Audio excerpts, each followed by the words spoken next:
Olá, amigos. Muito boa tarde, bem-vindos. O senhor que é assinante do Clube Tempo e Dinheiro. Vamos falar hoje do boi, mas olhando essa situação que o dólar vem trazendo desde ontem, mais acentuadamente, melhor dizendo, desde ontem, né, em baixa. Se vai perdurar isso ou não, são outros 500, depende de uma série de fatores conjunturais. Mas vamos especular um pouquinho sobre o que isso pode resultar, caso permaneça essa queda, nas margens dos frigoríficos. Quem vai falar com a gente sobre isso é o Gustavo Rezende Machado, nosso parceiro, analista de risco de pecuária da Stonex, no Brasil. Boa tarde, Gustavo, seja bem-vindo. Olá, Giovanni. Muito obrigado pelo convite. Falar mais uma vez aí com vocês.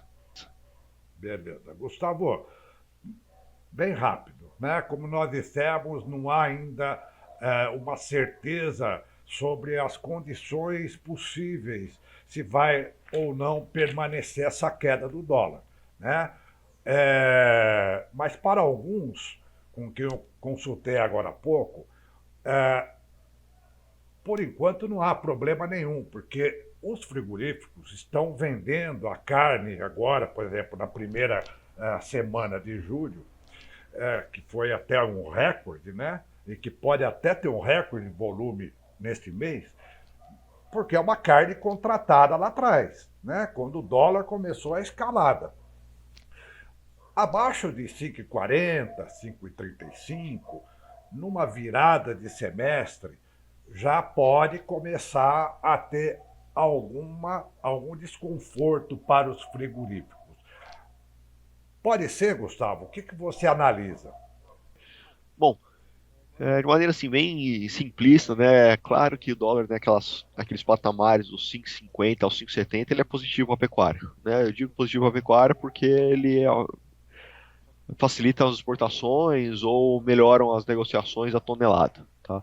E agora com esse dólar virando um pouquinho essa chave e saindo daqueles patamares tão altos e vindo agora, nesse momento, a 5,39, a gente está falando de 6 ou 7 pregões que o dólar vem caindo, né? E tá agora 5,40. O 5,40 é um patamar que para mim ainda é um nível alto, tá? Só para lembrar, quando começou todo o problema, as preocupações fiscais aqui no Brasil, que fez com que o dólar descolasse dos seus pares e tivesse essa escalada, ele estava antes naquela faixa mais dos 5,20, assim, abaixo dos 5,30, tá? Então, apesar de devolver essa alta, ele ainda não voltou para aqueles níveis que ele estava quando começou esse rally, tá? Então, o primeiro ponto, eu ainda acho que é um nível alto, ainda é um nível que ajuda nas exportações, ainda é um nível que colabora com firmeza de preço de arroba. Em dólar, a gente está dizendo uma arroba hoje de US$ 42, tá? Ainda é um valor baixo, então ainda acho que é uma taxa de câmbio que colabora positivamente para a pecuária em termos de preço, tá? É firmeza para arroba. O segundo ponto é que assim, a gente ainda não voltou para aqueles níveis que a gente estava antes de começar esse rally. Então, se a conjuntura, com o cenário que a gente tem hoje, macroeconômico e fiscal, continuar, se a gente não tiver nenhuma novidade no cenário político brasileiro, por exemplo, o dólar pode continuar ajustando para baixo. E aí tudo isso que a gente falou agora pode mudar, e aí é uma questão de a gente continuar acompanhando os próximos capítulos, tanto do dólar como o seu impacto no boi.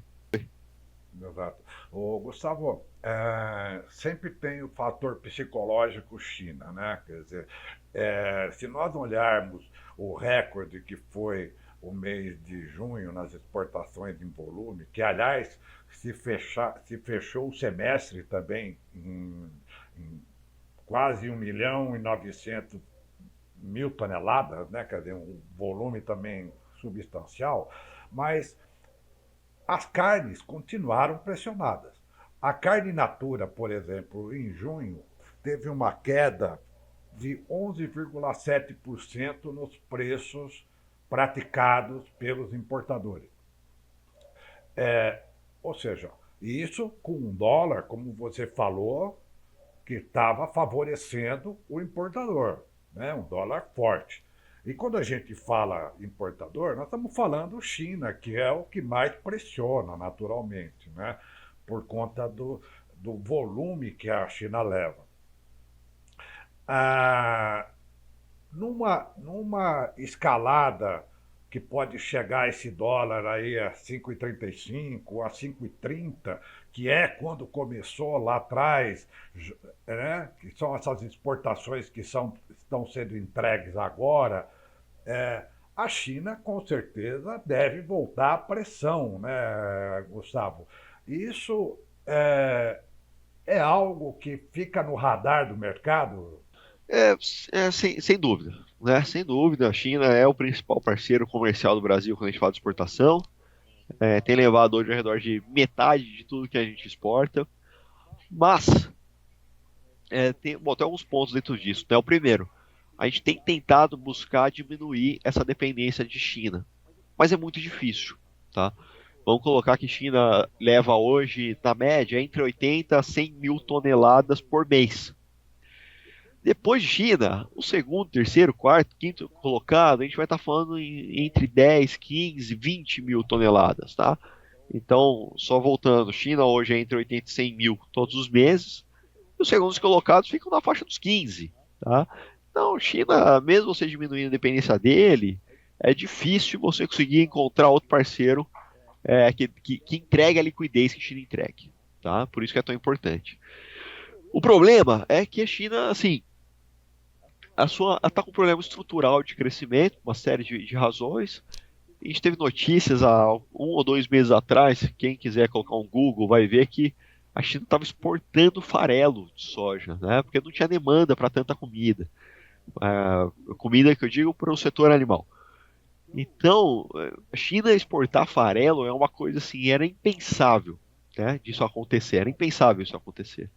Então é um sinal de que a demanda chinesa, pelos seus problemas econômicos, está colocado em xeque, tá? Então, mesmo ainda sendo um grande parceiro, sempre consumindo muito, tende a continuar, a China sempre vai comprar carne bovina do mundo, a China nunca vai ser autossuficiente em carne bovina.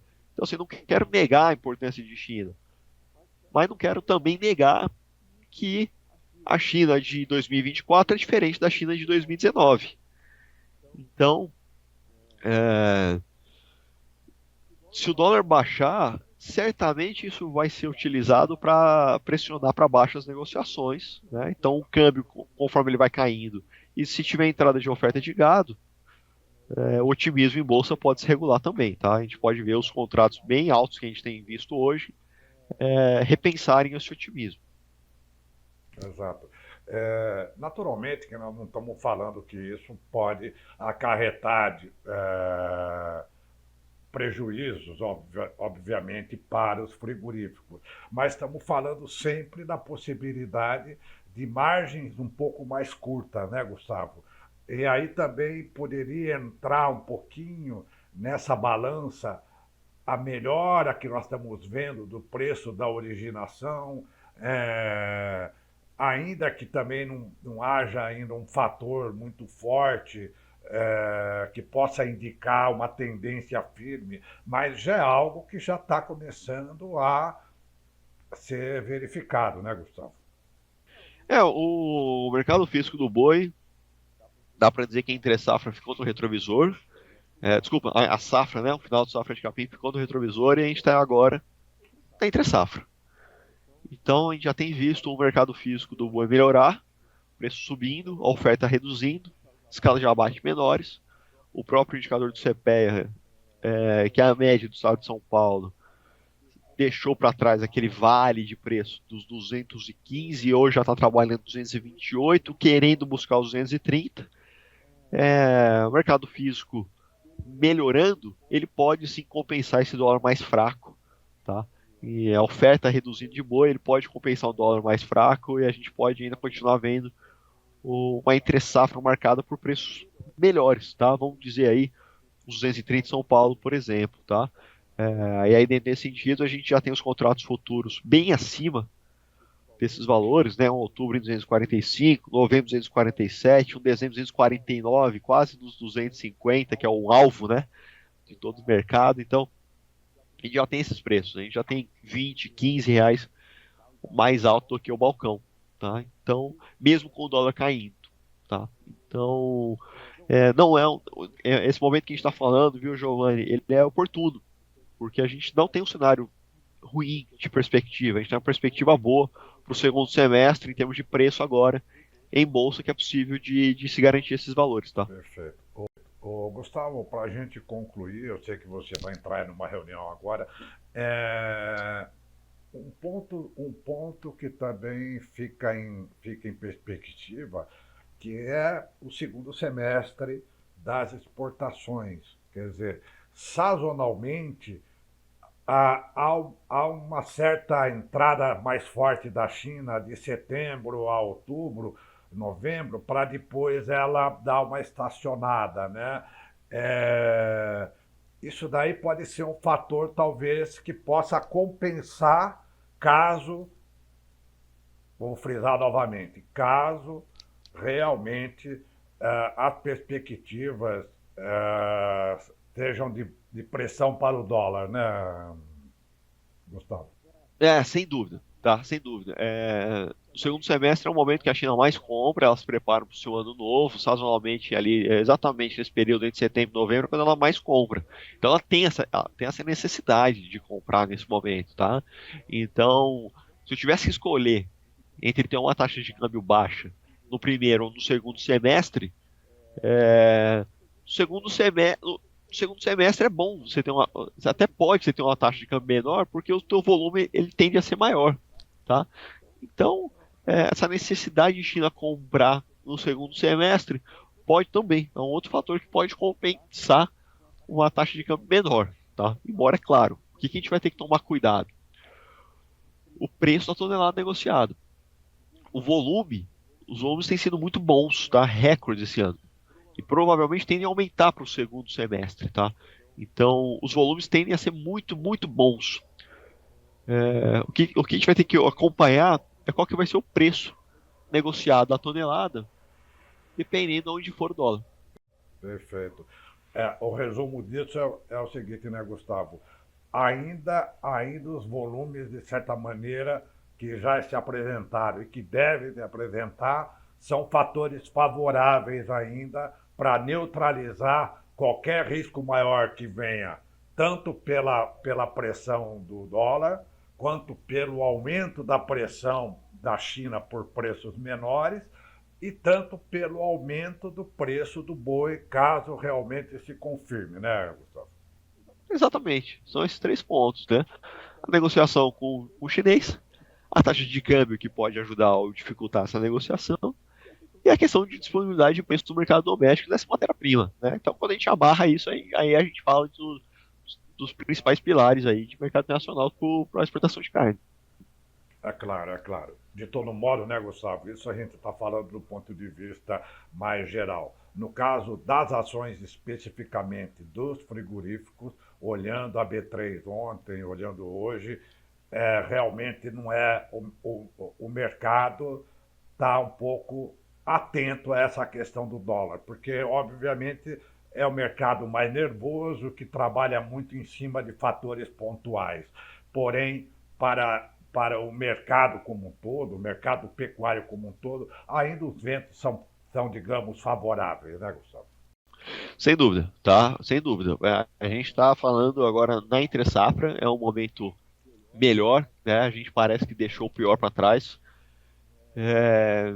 Agora o dólar ele é muito mais volátil, muito mais nervoso, como você comentou. O 5,70, francamente, eu acho que ninguém esperava o 5,70. Se perguntasse no começo do ano, ó, 3 meses atrás, 2 meses atrás, se qualquer pessoa que está no mercado esperava que ia ter um dólar de 5,70, eu provavelmente ia falar que não, né? E agora voltando para baixo dos 5,40 em, ok, em 10 dias, tá? Então, é, essa incerteza do dólar, ele acaba, né, em alguma intensidade, trazendo também um pouco de incerteza para o mercado de commodities, tá? E aí o mercado do boi ele não sai ileso disso também não. Perfeito, muito bem lembrado, Gustavo, a questão, a incerteza, né? enquanto ficar nesse serrote, ainda não tem, ainda ninguém consegue trabalhar de uma maneira um pouco mais, né, com tendências um pouco mais claras. Gustavo, foi um prazer falar com você. Muito obrigado pela sua participação aqui conosco mais uma vez, tá bom? Valeu, Giovanni, que é isso. Agradeço aí o convite, a gente vai se falando sempre. Um abração. Um abraço, até mais. O Gustavo Rezende Machado, analista de risco e de pecuária da Stonex Brasil, né, mostrando um pouquinho as condições, né, como ele diz, pode sim ter uma pressão do dólar sobre as margens dos frigoríficos, caso realmente o dólar se confirme essa queda. Também tem uma possibilidade de aumento de pressão da China por preços menores, tem o boi melhorando, mas ainda os volumes no Brasil, os volumes de exportação, que já bateram recorde no primeiro semestre, devem continuar fortes ainda, talvez neutralizando esses fatores de risco. A sua entrevista exclusiva do Clube Tempo e Dinheiro fica por aqui. Muito obrigado, até uma próxima.